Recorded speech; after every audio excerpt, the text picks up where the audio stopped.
হরে কৃষ্ণ। জয় জগন্নাথ স্বামী কি জয়। পুরীতে শ্রী জগন্নাথ দেব, আমরা সবাই জানি জগন্নাথ দেব প্রত্যেক দিন 56 ভোগের ব্যঞ্জন ভোগ আদি গ্রহণ করে থাকেন, আমরা সবাই জানি।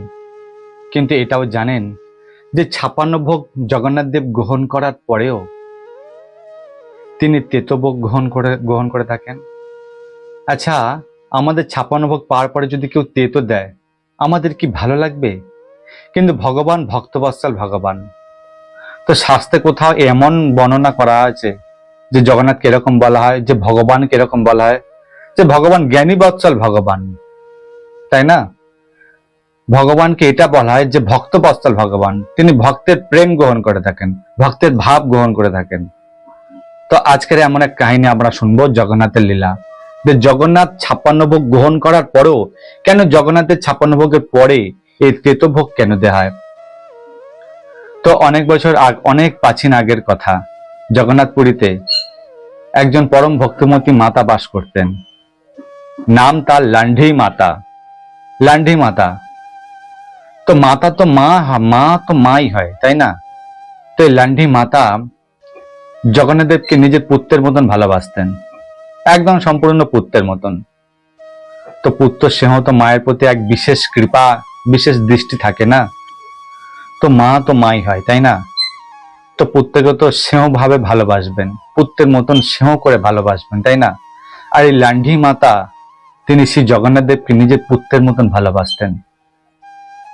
তো লান্ডি মাতা ভাবলেন যে আরে, আমার পুত্র প্রত্যেক দিন রত্ন সিংহাসনে বসে প্রত্যেকদিন 56 প্রকার ব্যঞ্জন গ্রহণ করে, যখন গিয়ে দেখছে প্রত্যেক 56 ভাগের বেশিরভাগই মিষ্টি রকম পদ আয়োজন করা, মিষ্টি পদ আয়োজন করা।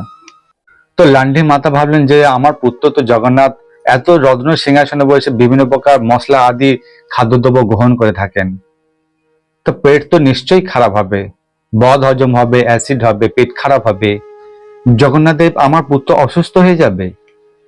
তাই লান্ডি মাতা ভাবলেন যে আমার পুত্রের পেট খারাপ যাতে না হয় এমন কিছু ব্যবস্থা করতে হবে।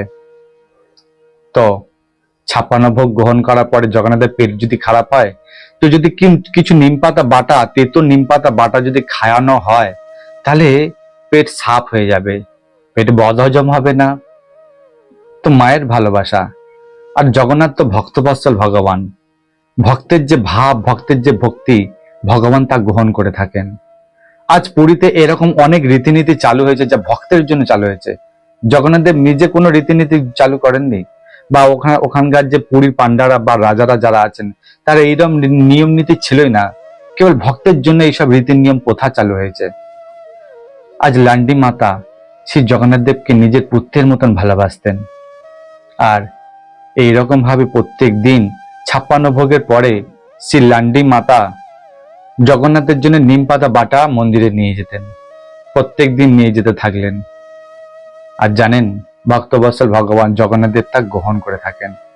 তো একদিনকার ঘটনা, এই লান্ডি মাতা নিম পাতা বেটে নিয়ে মন্দিরে যাচ্ছিলেন জগন্নাথ দেব নিজের পুত্রকে দেওয়ার জন্য।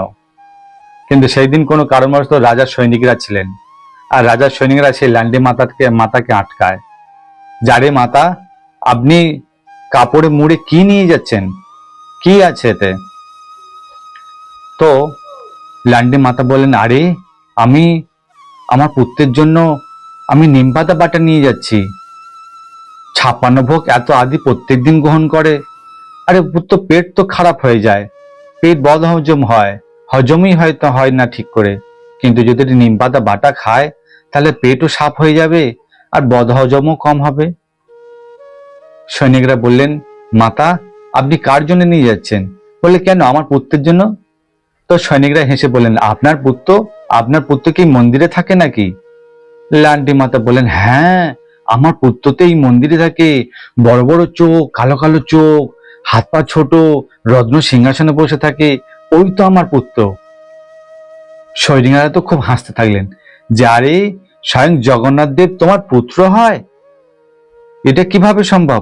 লান্ডি মাতা বলেন, হ্যাঁ, ওই তো আমার পুত্র, ওর জন্যই তো নিম পাতা বাটা নিয়ে যাচ্ছি।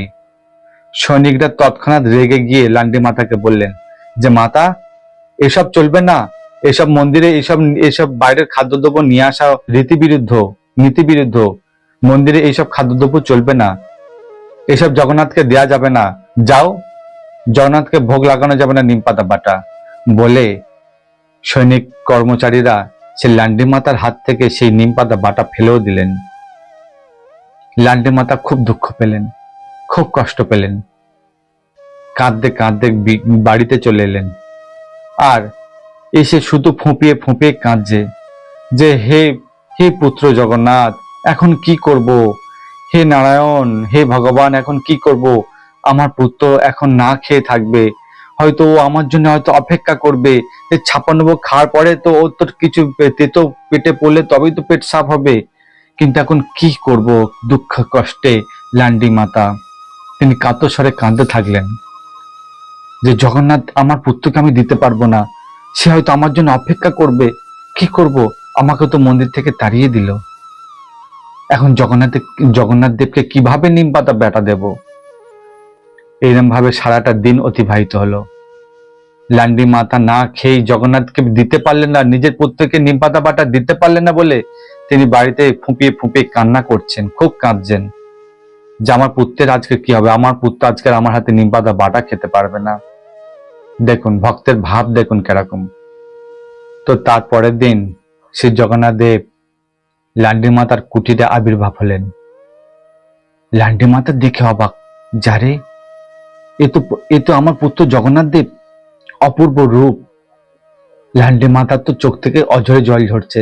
জগন্নাথ দেব এসে লান্ডি মাতাকে বলছেন, মা, আপনি আপনি কালকে আমার জন্য নিম পাতা বাটা কেন নিয়ে গেলেন না? এই দেখুন না মা, কালকে 56 ভোগ রান্না করে আজ আমি কিছু ভোগ গ্রহণ করতেই পারিনি, আমার পেট তো খারাপ হয়ে আছে, আমি তো তোমার জন্য অপেক্ষা করছিলাম, মা তুমি কখন আসবে, তোমার হাতে নিম পাতা বাটা খাবো, আজকে অনেক ভারী ভোজন খেয়ে ফেলেছি, তাই নিম পাতা বাটা দাও না মা, আজকের নিম পাতা বাটা দাও না। এই বলে কথা বলতে বলতে জগন্নাথ দেব লান্ডি মাতাকে কিছু বলার সুযোগই দিলেন না, সঙ্গে সঙ্গে ওখান থেকে অপ্রকট হয়ে গেলেন। আর লান্ডি মাতাকে দর্শন দিয়েই সঙ্গে সঙ্গে রাজার স্বপ্নে আবির্ভূত হলেন।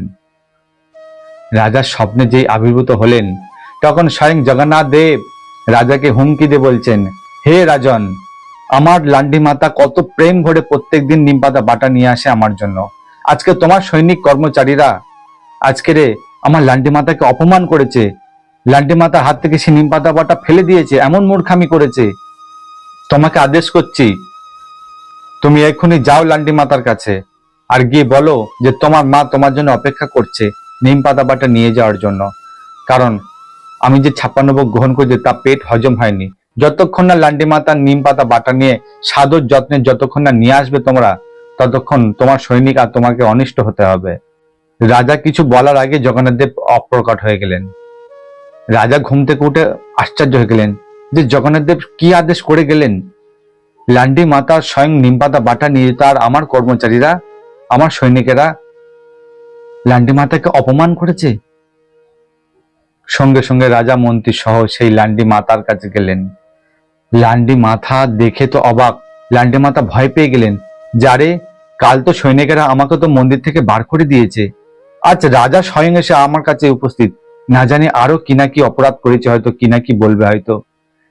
লান্ডি মাতা তো অলরেডি ভয় পেয়ে গেলেন, কিন্তু রাজা এসে লান্ডি মাতার কাছে হাত জোর করে ক্ষমা চাইলেন যে হে লান্ডি মাতা, আপনি সত্যি পরম সৌভাগ্য, পরম সৌভাগ্য। আজকাল আমার যে সৈনিকেরা আপনার প্রতি যে আচরণ যে ব্যবহার করেছে তার জন্য আমি করজোড়ে নিবেদন করছি, আমি প্রার্থনা জানাচ্ছি যে এই অপরাধ ক্ষমা করে দিন। আর কালকের এই সৈনিকদের ব্যবহারের জন্য আমি সত্যি খুবই চিন্তিত, আমি নিজেকে খুব অপরাধী মনে করছি, তাই হে লান্ডি মাতা এই অপরাধ আমাদেরকে ক্ষমা করে দিন। আর শিব প্রভু জগন্নাথ দেব তিনি স্বয়ং স্বপ্নে এসে এই আদেশ করে গিয়েছেন যে যতক্ষণ না আমার মা স্বয়ং নিমপাতা বাটা নিয়ে না আসে ততক্ষণ আমি কিছু ভোজন গ্রহণ করতে পারবো না। তাই হে লান্ডি মাতা, আপনি শিগগিরই চলুন এই নিমপাতা বাটা নিয়ে আসি জগন্নাথ দেবকে ভোগ লাগান।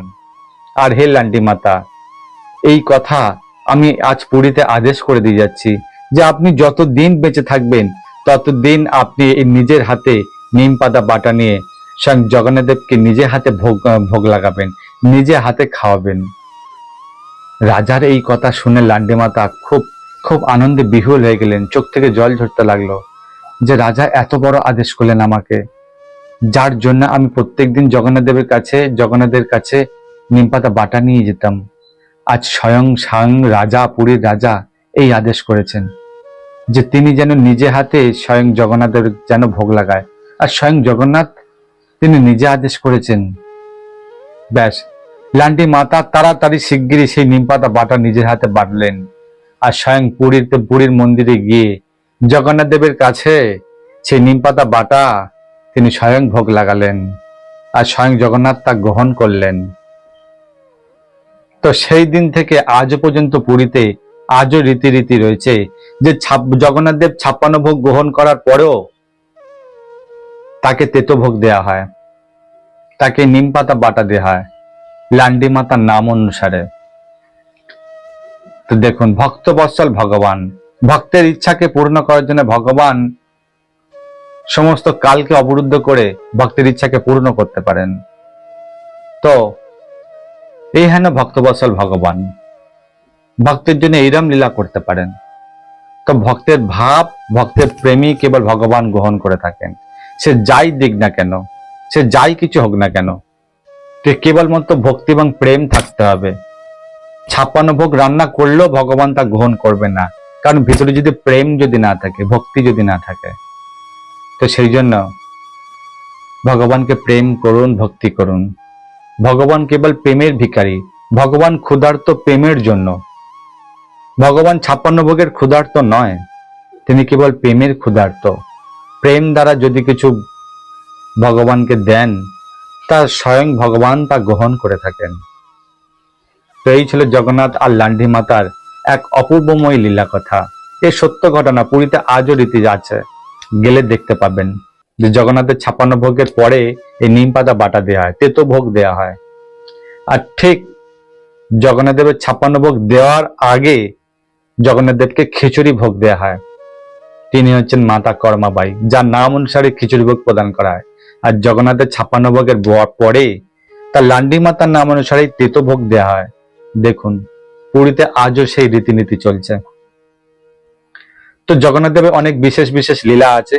তা আপনার এই চ্যানেলের সাথে যুক্ত থাকুন, ভিডিও দেখতে থাকুন আর লীলা কথার রস আস্বাদন করতে থাকুন, আনন্দ লাভ করতে থাকুন। আর এই সব লীলা কথা বেশি করে শেয়ার করুন। তারাও এরকম ভগবানের দিব্য লীলা কথা শুনে ভগবানের নিত্য সেবায় যেন যুক্ত হতে পারে। যত লীলা কথা শুনবো আমরা ভগবানের এইরকম অপূর্ব লীলা, ততই আমাদের ভিতরে প্রেম এবং ভক্তি বৃদ্ধি পাবে। তো কেমন লাগলো এই লীলা কথা কমেন্টে অবশ্যই জানাবেন। আর অবশ্যই কমেন্টে লিখবেন জয় জগন্নাথ স্বামী কি জয়, হরে কৃষ্ণা।